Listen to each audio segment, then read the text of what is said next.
6, 5, 4, 3, 2, 1. Hello and welcome, people of the world, to Marketing as a Foreign Language. I am your host. Today on the show, we've got Facebook wanting you to work from home in VR. Will we do it? Probably not. Facebook is cracking down on groups that give health advice and promote violence. Oh me, oh my. US will ban WeChat and TikTok downloads on Sunday. That's the big news. How will this affect the Oracle purchase, if at all? How to break out of your social media echo chamber. Good luck with that.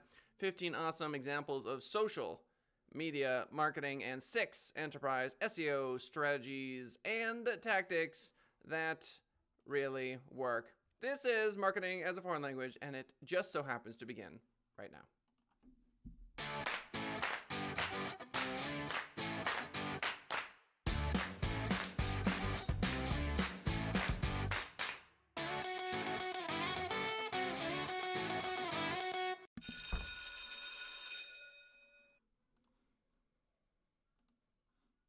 All right, we had a question last episode 79, we're on episode 80, and the question was, if you are a contributor to YouTube and people are skipping the ads on the channel, does that affect your money? And according to the research I did yesterday, it sure does. The likelihood of you getting paid for someone that's skipping an ad is 0%, because they actually need to pay YouTube. And so I want to say the cutoff is 30 seconds for in-stream ads. 29 seconds or less, you don't pay if you're the advertiser. So obviously, if YouTube's not getting paid, the person creating the video is not getting paid. In today's news, QZ.com, Facebook wants you to work from home in VR. All links to all articles that we go over on the show are in the description. An estimated 40% of U.S. workers, this according to Alexandra Osala, are doing their jobs from home these days, and many are missing the customized desk setups, easy IT support, and water cooler chats of the in real-life office. Facebook is hoping virtual reality can offer a solution by bringing the office to employees. Oculus, the VR company owned by Facebook, announced Infinite Office software that works on its new Oculus Quest 2 headset, as well as its existing Quest headset. Software allows users to do their work via customizable computer setups in VR. A Logitech keyboard pairs with the Oculus so that users can type in real life. So here's my problem. I don't know if you're joining us live or if you're watching us on YouTube, but there's a picture of a lady standing in front of a very large desk. There aren't actually monitors on the desk. She's got an Oculus on her head. Here's my problem. Have you ever worn those things for an extended period of time? They are not comfortable. They are not comfortable. I wonder what eye doctors have to say about strapping something to your head and looking at it literally an inch from your face for 6 hours. My main issue with this kind of virtual work environment is not that it won't eventually take over, because I know that it will. I'm not being naive about that. I'm just saying the number of people that used to have suitcase cell phones was pretty low. Which is to say that this feels like the suitcase cell phone of at-home work. I'm very pleased, and maybe I'm just old, with my current setup of an actual screen in front of me. That works totally fine for me. I don't see the benefits of having an Oculus strapped to my head. I don't know how that makes me more efficient. I feel like the smartphone design has not really changed in many, many years, and that's because the smartphone design is just really strong. It's got staying power. I think the strapping things to your head is probably not going to fly. Now, we're going to talk about, or we have talked about, the Facebook AR glasses. That's totally different. People are totally comfortable putting on glasses all day long. And if I've got glasses on and the screens are in front of me, then fine. That works just fine with me. But Facebook obviously pushing this in the direction that it needs to go. I just don't think we're there quite yet. CNBC.com article, Salvador Rodriguez is the author. Facebook is cracking down on groups that give health advice and promote violence. Well, we know about the violence. Do we know about the health advice? So Facebook announced new policies that will limit the spread of groups on its social network that focus on giving users health advice as well as groups with ties to violence. So you got to wonder where they draw the line. Obviously, if you got a group of medical professionals that are providing sound medical advice, do they draw the line there versus a group that says all you have to do is drip lemon oil on your third eye and you'll be enlightened. Additionally, Facebook will now archive groups that do not have admins, which are key to moderating groups. Facebook on Thursday announced new policies that will limit the spread of groups, blah, blah, blah. The company will no longer show health groups in its recommendations, saying that, quote, it's crucial that people get their health information from authoritative sources. In the past, closed groups have been used by Facebook users to spread misinformation about vaccines and COVID-19. Similarly, the company said it will limit the spread of groups tied to violence by removing them from recommendations, restricting them from search, and reducing how often their content shows up in people's news feeds. So obviously, Facebook has a plethora, a veritable cornucopia of options in dealing with violence and the misinformation. Look, again, in a recent interview on Axios.com, I was rather impressed with Mark Zuckerberg. Again, he sounds like a chief of police to me. He's policing a huge amount of information, and it is not an easy job. I am all for people boycotting Facebook if there are certain items that they think should be addressed. Typically, there's a lot of anecdotal sort of sightings of things on Facebook, which really is the only way that folks outside of Facebook are able to say, hey, Facebook, that's not good enough. You need to change your behavior. So I am for these, like Stop Hate for Profit, good for them. The financial ramifications, as we've covered previously, simply are not there. Facebook is too big. So I'm not seeing I'm seeing some change. But obviously, I do think that by and large, Facebook is doing a heck of a job trying to police, trying to be the referee of billions of people. Facebook said it removed the pages tied to the event that, Facebook said, this is in regards to Kenosha, said it removed the pages tied to that event after it happened, blaming an operational error. They are getting a lot of heat for Kenosha for allowing the event to stay up despite the fact that it violated the company's policies. BuzzFeed later discovered that Facebook did not remove the pages. One of the group's admins did. It was only then that Facebook admitted it never took the page down. So are they perfect? Nope. Additionally, Facebook will now archive groups that do not have admins, which are key to moderating groups. If an admin steps down from the role, they can invite other groups members to replace them. Facebook will also suggest this role to active members. So apparently, groups without an admin are going to get archived. That's a good systemic step. So you want to talk about changing the system. There you have it. There's an example. Groups without an admin. Kapoosh. CNN.com. U.S. will ban WeChat and TikTok downloads on Sunday. Okay, so if I'm Oracle, I'm a little crabby. I'm a little crabby about that. Not a big fan of that development. Brian Fung is the author. CNN.com writes, the Commerce Department plans to restrict access to TikTok and WeChat on Sunday as the Trump administration's executive orders against the two apps are set to take effect. The department said that as of Sunday, any moves to distribute or maintain WeChat or TikTok on an app store will be prohibited.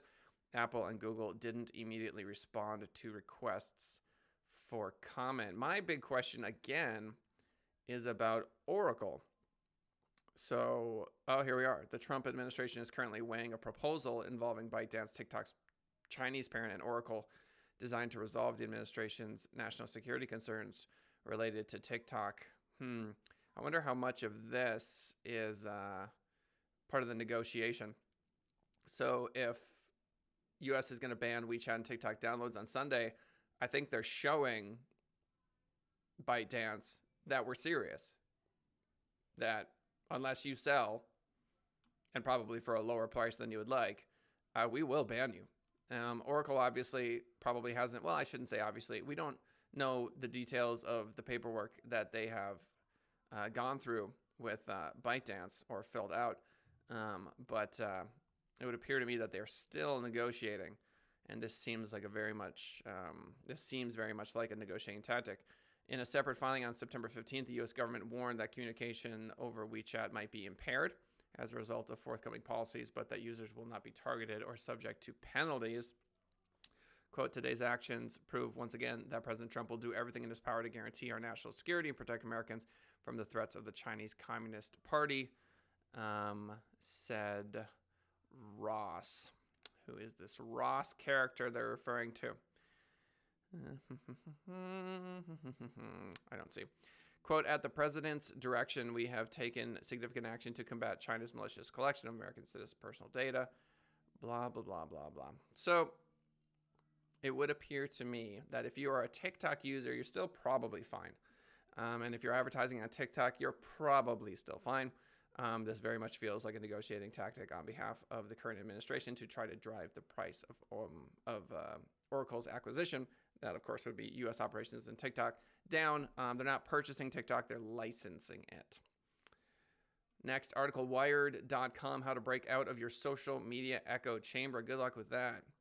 Platforms like Facebook are designed to profit from humans' confirmation bias. Here's how to restore balance. This from Christopher Seneca, perhaps. Many people love social media because their feeds are a safe space to share pictures of celebrities who hashtag stay home, wearing masks, discuss Black Lives Matter protests, and strategize to solve climate change.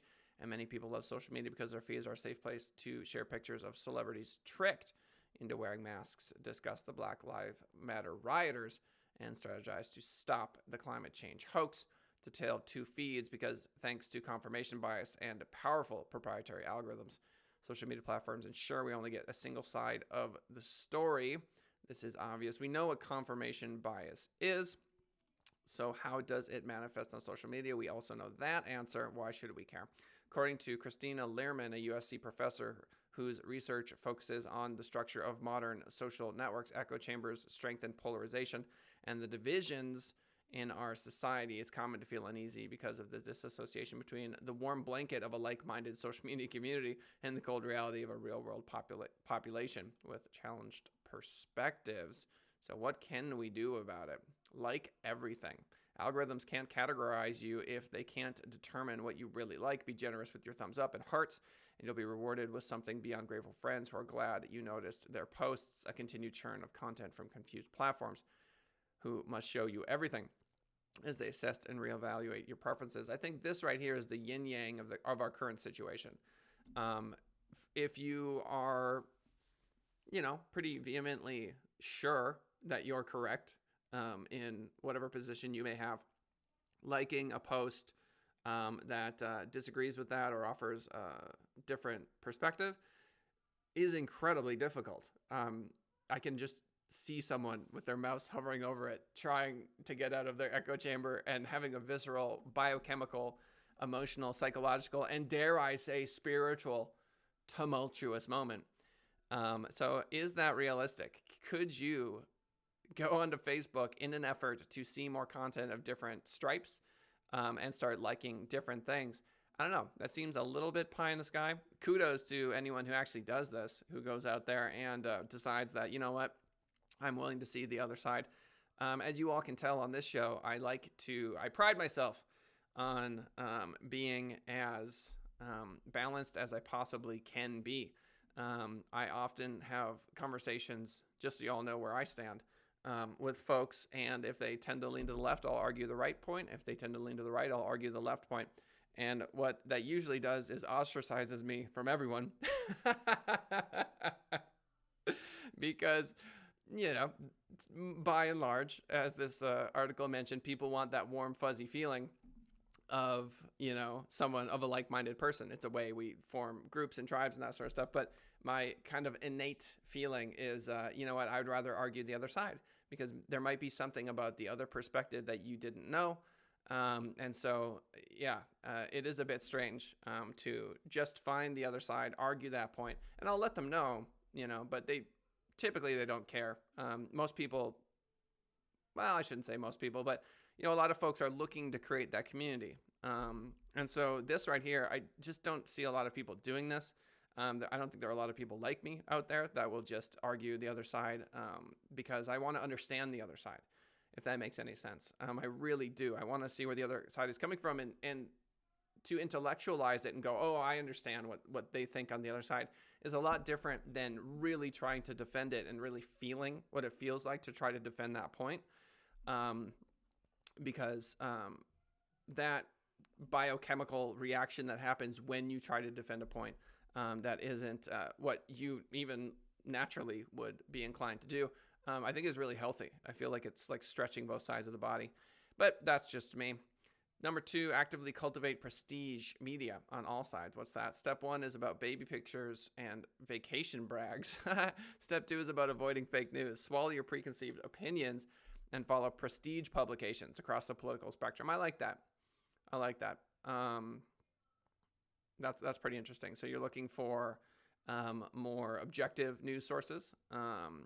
Number 3, pay attention to the amount of followers that people you follow have. So individuals who have a great disparity between their amount of followers and the number of people they follow themselves often acquire outsized influence on social media. Be cognizant of friends who post frequently but follow few others, and consider muting their accounts if they appear to engage with only like-minded thinkers. Create new space for new voices. I would also argue go out of your way to find people on the other side of the spectrum to listen to. You know what I mean? If you're a Rachel Maddow person, go listen to Ben Shapiro. If you're a Shapiro person, go listen to Maddow. If you watch Fox News all day, turn on CNN and just try to achieve something resembling balance.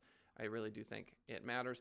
I'm actually quite interested in recent episodes. What I'm noticing is that the intersection of social media and politics is pretty evident nowadays. I'd never intended for this to be a political show of any nature. I wanted this to be a show purely about marketing and business. But what I'm finding is that it's one world, and social media news very often has a lot to do with politics, for better or for worse. And at the end of the day, you can't really pull apart Facebook without diving into how people feel about the world. SearchEngineJournal.com. Anna Bradava is the author of this one. 15 awesome examples of social media marketing. The best social media campaigns have one thing in common. They engage people. Here are 15 outstanding examples of campaigns that did just that. The best social media campaigns all have one thing in common. They engage people and make them talk. Social media can be used to inspire, engage, amuse, and sell loads of stuff, even in what has basically become a pay-to-play channel. Marketers continue to find creative ways to increase their visibility and reach while simultaneously conveying their brand's message. You can measure the buzz around a social media campaign with a social listening tool. Okay, so Gillette, the best men can be. This is a short film posted exclusively on YouTube depicting several cases of men struggling with traditional masculinity that Gillette itself used to glorify the fear to show their emotions, sexual harassment, bullying, and others. Then the film shows several examples of positive masculinity, such as standing up for others, caring for your loved ones, and so on, clearly inspired by the Me Too movement. So there you go. The cross-section of current politics, current attitudes, and advertising, you can't pull them apart. Advertise, from the Latin advertere, means to turn toward. What are people turning towards today? There are definitely cultural forces at play, and those are going to drive advertising. So the short film that launched the campaign has over 30 million views. The Gillette ad hashtag reached more than 150 million people. The Instagram post related to the campaign gathered around 800 likes and 50 comments, which is higher than what Gillette usually sees. According to this article, it worked because it juxtaposed the previous sort of super hard jawline, 12-abbed, model shaving himself in the shower,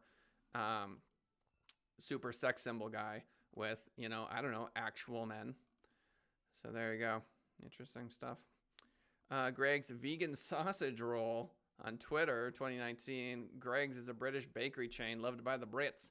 In January, they introduced their new vegan sausage roll with a clever video ad parodying, wow, I don't say that word often, a parody of Apple ads.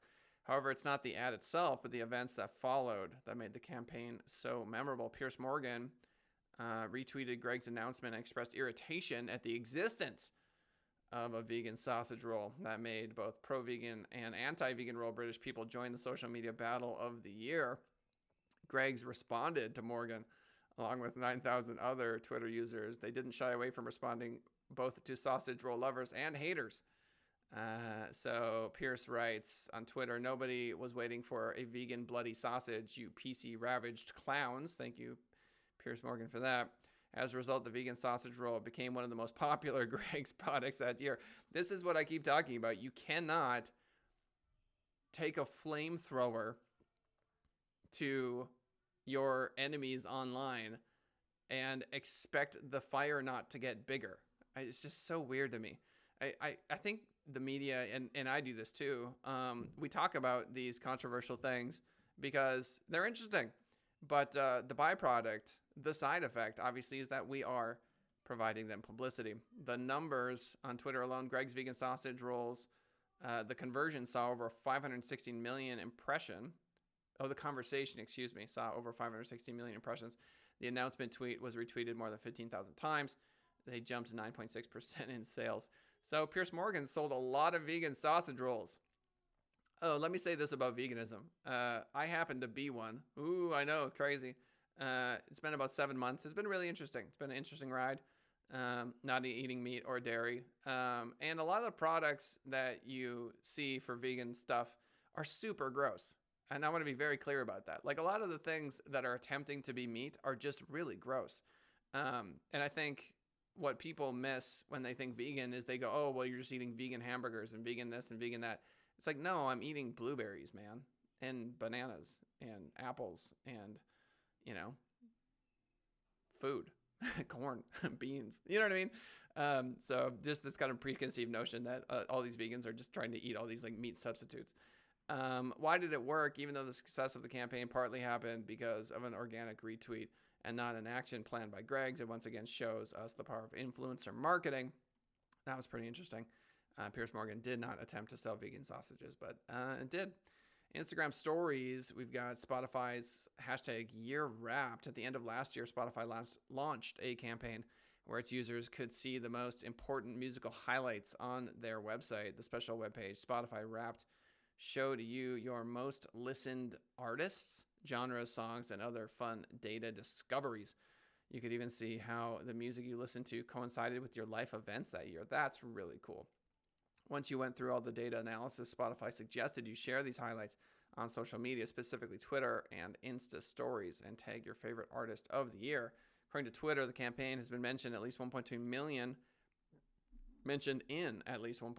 posts in the month of the launch. More than 16 million users engaged with the in-app story experience. There were nearly 3 billion streams from Wrapped playlists. That's very cool because I think by and large, the experience that people have with music coincides with an event in their life, and this is a technological response to that. The Spotify campaign combined two big psychological triggers, personalization and fear of missing out. That's super cool. We'll do one more. Planters, the death of Mr. Peanut. Hashtag rest in peace, Peanut. This is a tweet from Planters. It is with heavy hearts that we confirm that Mr. Peanut has died at 104 years old. In the ultimate selfless act, he sacrificed himself to save his friends when they needed him most. Please pay your respects to rest in Peanut. The memory of Mr. Peanut, 1916 to 2020. Wow. Perhaps one of the most bizarre social media campaigns, the beloved mascot of Planters Snack Food Company died at the beginning of January. His death was announced with a tweet and later explained in a video posted to YouTube. Apparently, he sacrificed his life to save his commercial co-stars Matt Walsh and Wesley Snipes. What?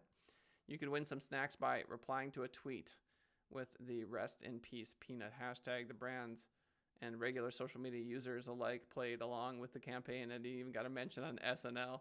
That's too good. Goodbye, Mr. Peanut, Dr. Pepper writes. That's so funny. That's pretty good. All right. Esther Sass writes me too. Not sure what that is in reference to, but yes, Esther. Yes. To whatever it is that means. Ladies and gentlemen, heading to the mountain this weekend with my daughter. It's going to be fun. Mount Charleston. Good times before it gets too cold. Just so you know, what you probably already know, every single day, 10:30 a.m. Pacific Standard Time, we're here for the live show. Put us on in the background. Leave a comment. Let me know you're out there. Loving to see those comments. Eventually, what I would like to see is, 3, 5, 10, 15 kind of questions that at the end of the show, I'll go through the questions and try to answer them. That'd be a good way for me to grow professionally, be a good way for you to get your questions answered. You could leave a question at any time during the show, and then at the end of the show, boom, I will go ahead and answer those questions to the best of my ability. You can try to stump me, that sort of thing. If you're listening to us on the podcast, hey man, hey lady, I appreciate it. Thank you very much for doing that. Our podcast numbers are growing. Really exciting. A lot of different places you can find the show: LinkedIn, Facebook, YouTube. Easiest way to enjoy the live show would be going to YouTube, punching in the words "Send It Rising." That's the name of my internet marketing agency. And clicking the subscribe button, notification bell, and boom, there you go. Let's summarize. Facebook wanting you to work from home in VR. Yeah, I get that they want it. Are they going to get it? Probably not in the near term. Long term, 3 years, 5 years. Yeah, I really do think we're all going to have this kind of VR work environment. As I mentioned before, I think we're going to have rooms in our homes dedicated to VR exclusively. So rooms where you can get on like a 360 treadmill and run around and explore different worlds. I think there's going to be a lot of VR dating in the future. Your avatar is going to be incredibly valuable. People are going to be selling avatars. There's going to be a whole ecosystem there. And so, yeah, obviously this is coming. Facebook cracking down on groups that give health advice and promote violence. The takeaway for me on this article was that if your Facebook group does not have an admin, they may take you down. That's a systemic change, something that will probably get rid of a lot of these groups that are just crazy. U.S. will ban WeChat and TikTok downloads on Sunday. Oracle can't be happy about that. Who knows if they're part of that, and whether or not this is all part of a negotiation to drive down the price of the lease for Oracle to manage U.S. operations. This is a multi-billion-dollar deal, and so more on that as these things develop. Can you break out of your social media echo chamber? Sure. Is it likely to happen? No. I would just recommend politically that you try to listen to the other side, man. Try to find some, and look, it's not like you should go listen to someone that you are just vehemently opposed to so you can just hate them for 15 minutes as you grind your teeth during a video. Try to find someone on the other side where you go, oh, they're actually making legitimate points. They're making good points. Like I didn't know that statistic. I was unaware of that particular piece of information. Because there's a lot of blowhards out there that are, just catering to the people in their echo chamber. And when you listen to them and they have opposing viewpoints and it just makes you crazy, that's not what I'm talking about. I'm talking about trying to find someone on the other side of the aisle that is really well-spoken, really intelligent, provides legitimate facts that you might go, you know what, I can see your perspective. I think that is what's going to help us kind of balance out. I don't think it's a coincidence that 50%, well, I shouldn't say, it's a 50-50 split, more or less. Like we've been very balanced as a country, left and right. And I think that helps drive culture forward. And I don't think that gets enough attention. I don't think people realize that, we walk with our left foot, then our right, then our left, then our right. And that's what progress looks like. So to say that one side is right, I think is a little myopic. And last but not least, 15 awesome examples of social media marketing. I'm loving these. These are really strong. I almost want to pull this up for next episode. So Gillette is playing off of what was considered this sort of typical masculinity. They got a lot of love for that. The vegan sausage rolls, Pierce Morgan trying to shut them down, ends up selling a lot of vegan sausage rolls. Spotify connecting the moments of people's lives with music. Very cool. And Mr. Peanut died. And that's just good social media. That's just good social media. All right, ladies and gentlemen, that's the show. We're out of time. Thank you so much for swinging on by.